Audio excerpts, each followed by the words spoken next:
John knew it was illegal, but that didn't hinder the temptation. For weeks it sat there, its unread secrets wanting to escape its crinkled Manila prison. No one in the local shop or cafe ever heard of Joanna Macbeth, never mind living at this address.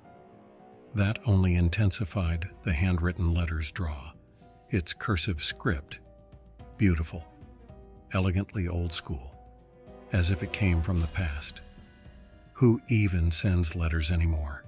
So alluring, so tempting, so... He couldn't take it anymore. That damned letter lurked on his console table for long enough. With a lover's touch, he stroked its creased corners, as though the answer to life's mysteries lay within. For all he knew, they did. He squeezed it, many pages folded and packed with care. Or money, a syrupy smile smeared across his face. I could be rich. Eyes darting from peeling wallpaper to the mold seeping in around the doorframe. He allowed himself a smile. Everything he ever wanted could be inside that wrongly addressed letter. Everything and anything. Perhaps it was wealth. He imagined telling his supervisor where to stick his soul-destroying shift work, to retire early. Such a glorious dream. Enough for a house, or even a deed to a house. In fact, a shed would be better than this shithole. Maybe even the not-so-distant ding of his microwave Salisbury steak forced him back into glum reality. He snatched the envelope in clammy palms. Everything could change. All he had to do was open it. But change isn't guaranteed to be good. He knew that better than most. All those wonderful possibilities would disappear with one little tear. It's opened. It's confirmed. No more dreaming. Schrödinger's damned first-class missive. He looked around once more. Anything would be better than this solitary, dull, loveless life. With a cracked and dirt-clogged thumbnail, he sliced the secrets free. Unfolding, he licked his lips. Photos fluttered to the ground. Heart racing, he stepped back, eyes wide, jaw slack. A girl stared back from glossy 6x4s, twisted, broken, gray, lifeless, eyes staring right through him. His guts twisted, teeth chattering. Forensic indicators marked the splatter and dash along the hallway. A familiar hallway. His hallway. One page rustled in his trembling, wrinkled hand. He looked from it to the photos, then began to read. 2 words in, he stopped. Hello, John? He checked the envelope again. Joanna, he wasn't going mad, was he? Small hairs tingled the length of his neck. What had he opened? Dropping to the marked linoleum on creaking knees, he swept the horrific photos towards himself. What had he let in? Gathering them, he pressed them to his pounding chest before stumbling room to room, closing the curtains. Why could he never just be content with his lot? Always the dreamer, always the failure. Closing the kitchen blinds, he laid all across the table in a bad impersonation of some movie detective. The photos were old, but reprinted. The wallpaper and furniture hailed from the 80s. The girl herself. He needed a whiskey. Filling a tumbler, he threw it back, yet his hands still trembled. Another then, he lit a cigarette, taking long drags, falling ash dusting his blue threadbare jumper. Something resembling calm took his hand, directed it to the letter, told him to lift it, to read, Hello, John, I know you know who I am, just as I knew you would have to look inside. You couldn't resist something bearing my sweet Joanna's name. You're no innocent, John. I couldn't prove it, but that doesn't matter now. I'll be free soon, but the only thing I would ever want to return home to you took from me. You owe me 25 years, and a daughter.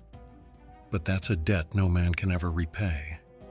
Strange what being in here can do to a man. People used to call me a gentle giant, wouldn't hurt a fly and such. But for 2.5 decades, I've gone to sleep every night, pondering just the opposite. And boy, do you learn some things here that no one's ever going to print in a book. Point being, I'd prefer not to come back to this forsaken shit pile, so take this as a warning. You in that house when I get out, you're going to answer to me. It's only right after what you did. See you soon. John crushed the letter, crumpled the pictures, then rammed the lot into a kitchen drawer. How long had it sat in the hallway? He rubbed his face. 2 weeks, 3. What did it matter? It was obviously a different John. He paced room to room, smoke trailing and booze splashing, his paranoid patrolling. Yes, it's a different John. If someone shows up, they'll soon realize. Won't they? Every rumble outside, every barking dog, every passing stranger gave him pause. Damn it, why did he look? Not looking wouldn't stop whoever was coming. Mistaken identity, coincidence. Ring the police. They will understand. It seemed the logical answer. Standing before the fireplace, he stared at the gray, scruffy bastard in the mirror, a little too red-eyed for lawful interactions. Regardless, he practiced what he would say. Yes. I'm being threatened by a letter from an unknown sender.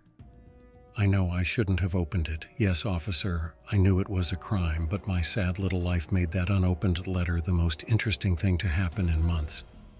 No, of course I didn't murder that little blonde girl, excuse me. Why do I have the photos? That's what I'm trying to tell you. They were sent to me. No, they are not keepsakes. Perhaps you should be more worried about why these appear to be crime scene photos. These came from inside the house, so to say. This was getting him nowhere, head spinning, stomach lurching. He gave it up as a bad job. He should never have started drinking. Oh well, you've started now. The back gate shrieked open. Next door's dogs howled. They must know something he didn't. He switched off the kitchen light before rifling below the sink for an old metal toolbox, mostly rust at this stage. Withdrawing a hammer, chisel, and screwdriver, he sat them on the counter. The Venetians crinkled as he peered out. Sighing, he cursed his jumpiness. The neighbor was taking out their bins. Taking the hardware, he careened into the front room. Maybe he was being paranoid, maybe not. Slumping into his busted armchair, he lit another cigarette, poured another drink, and turned the hammer in hand, like a swordsman, balancing his saber. The hefty weight and warm liquor gave him newfound confidence. Let the bastard come. Who does he think he is, this stranger, threatening me because I have the same name as some murderous shitbag? Let him come. Let him. John bolted upright, breath rapid, shirt clinging to his sweat-drenched back. Squinting, he scanned about, the blue-gray of early morning streaming between the curtains into the front room. Bang. There it was again, the noise that had woke him. Wincing, he hobbled towards the hallway. He paused. The front door was swinging open for all the world to see. Closing it, lock clicking impossibly loud for his fragile, thumping headache, he rubbed his eyes. The moment before sleep evaded him. You must have gone outside. Maybe those hoodlums came back or that damn dog needed roaring at. He downed 2 glasses of water, filled a third. Foolish was the word stabbing behind his bloodshot eyes. Letting a letter get him so worked up. Old age, loneliness, and too much booze, that's what he put it down to. He'd phone the police today, and... The glass shattered on the hallway floor. Hello, John, scrolled in black marker across his living room mirror, and the pictures were not in the drawer. No, they were pinned and taped about the message. He peeked into the corners of the room, thankful for once of its minute size. The door. The blasted door. Hello, he called up the gloomy stairwell. No reply. Better or worse, he couldn't say. Each slow step groaned like a ship at sea. He called again. Still no answer. He reached the landing, 3 rooms.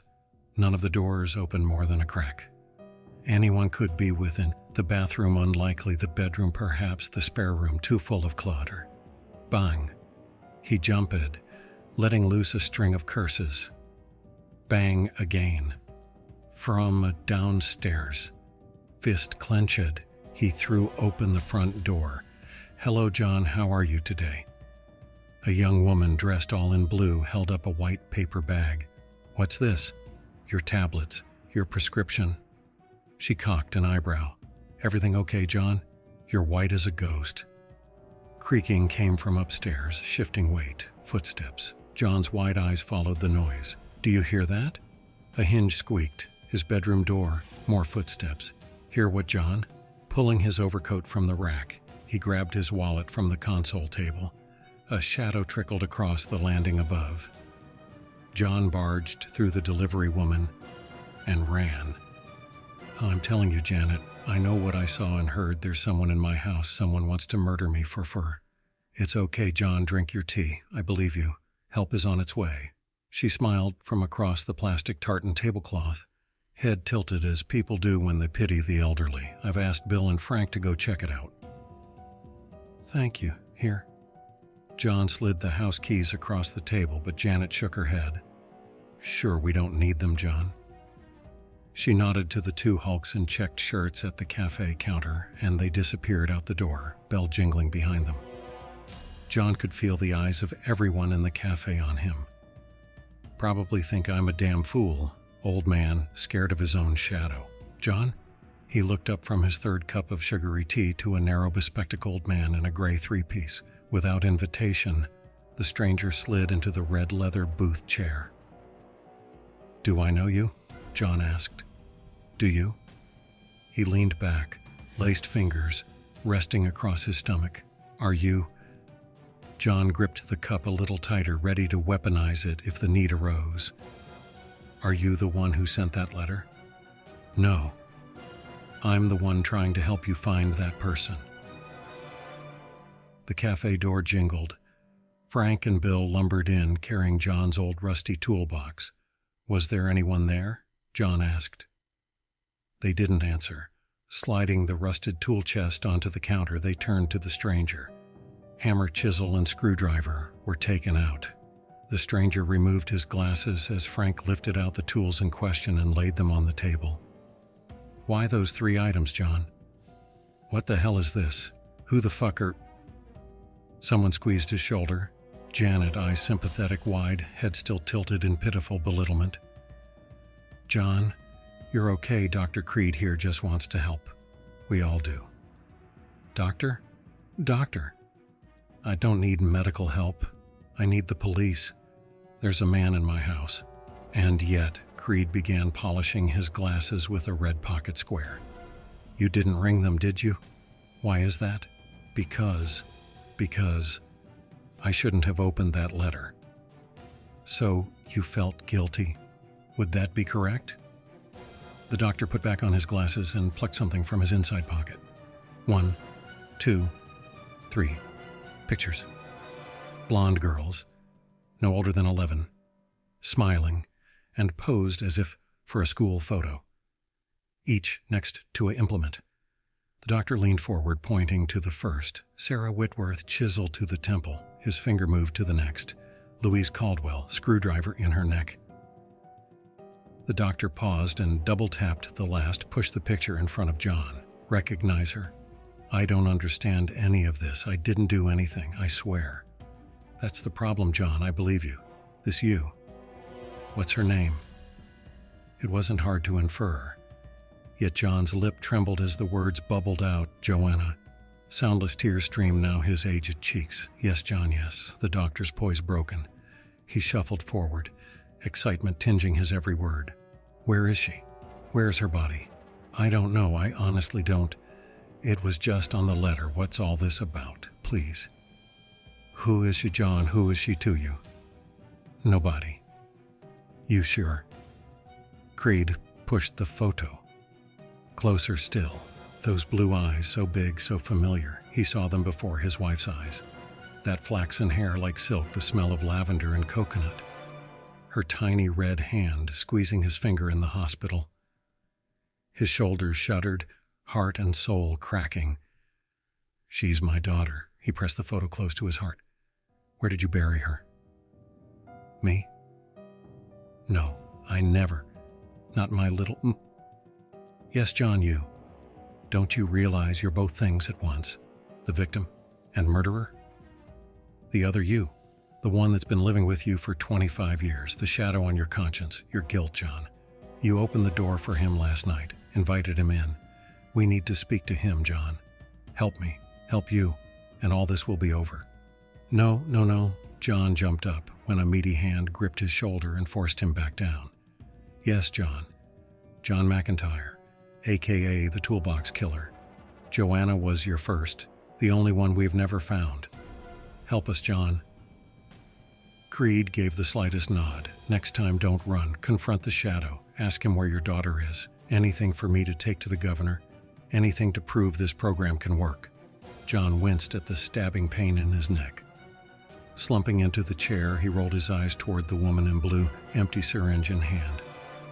The world got warm, fuzzy, inviting. His lids grew heavy, sounds muffled. "Okay, everyone, let's reset. Janet, a little more psilocybin in his whiskey, and Frank, get them dogs barking more. Fear seems to..." John woke with a start, head pounding, palms sweaty. He rubbed his temples. He knew he needed to stop drinking so much. A hinge squeaked in the hallway, followed by a soft fluttering. He stumbled out. There was a bright white envelope on the doormat. Lifting it, he admired the beautiful handwriting. Who even sent letters anymore? More to the point, who the hell was Joanna Macbeth?